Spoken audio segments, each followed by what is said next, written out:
आणि ग्लोबल रिपोर्टमध्ये सुरुवातीला सगळ्या जगात औत्सुक्याचा विषय असलेल्या महाकुंभ मेळ्याविषयी महाकुंभ मेळाव्यात आज पहिलं शाही स्नान पार पडलंय।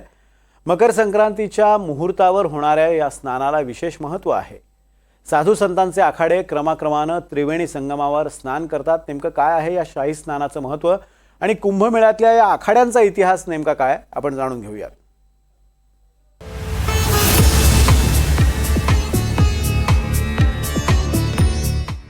मकर संक्रांतीच्या मुहूर्तावरचं हे महाकुंभातलं पहिलं शाही स्नान।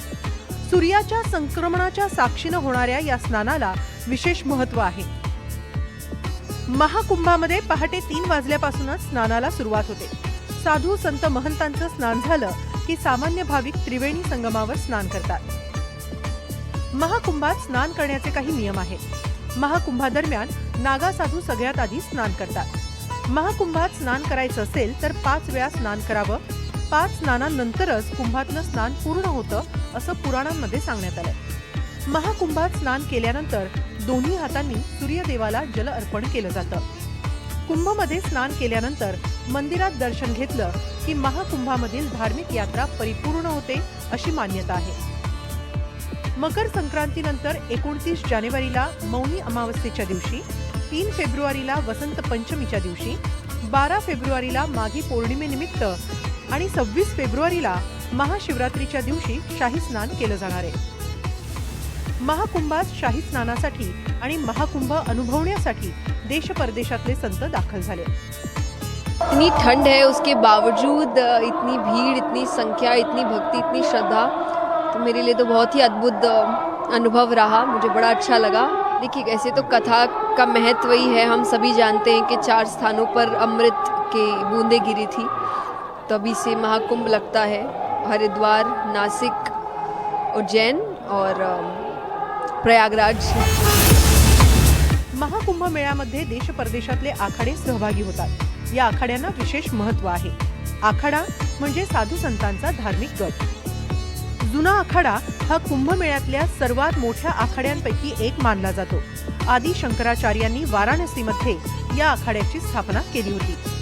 निरंजनी आखाडा हा लोकप्रिय आखाड्यांपैकी एक आहे। निरंजनी आखाडा दुसरा सर्वात मोठा आखाडा मानला जातो। स्टीव्ह जॉब्स यांच्या पत्नी लॉरेन्स यांनीही याच निरंजनी आखाड्याचं शिष्यत्व स्वीकारलंय। महानिर्वाणी आखाड्याचं मुख्यालय प्रयागराजमध्येच आहे।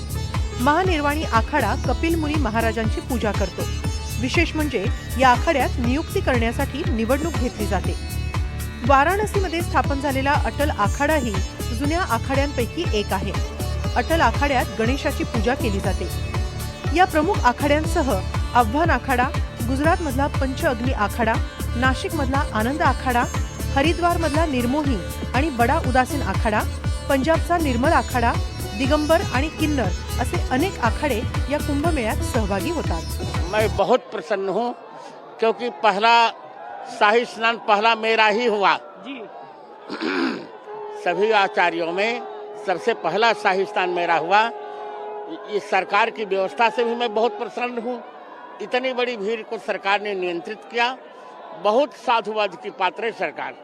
अब है संगम पर गंगा मैया के सभी तटों पर श्रद्धालु स्नान करके जीवन धन्य कर रहे हैं। जो श्रद्धालु नहीं आए हैं वो इस संदेश के माध्यम से एक बार अपने जीवन को धन्य करने के लिए प्रयागराज महाकुंभ में आकर के अपने पूर्वजों के नाम की डुबकी लगा करके अपने पूर्वजों का तारण करें, अपने जीवन को धन्य करें।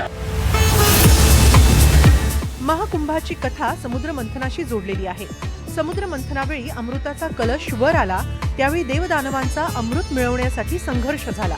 या संघर्षात अमृताचे काही थेंब पृथ्वीवर 4 ठिकाणी पडले। ही ठिकाणं म्हणजे प्रयागराज, हरिद्वार, उज्जैन आणि नाशिक। याच ठिकाणी कुंभमेळा आयोजित केला जातो। आता 2027 मध्ये नाशिकमध्ये कुंभमेळ्याचं आयोजन केलं जाणार आहे। Bureau report, NDTV Marathi, Mumbai.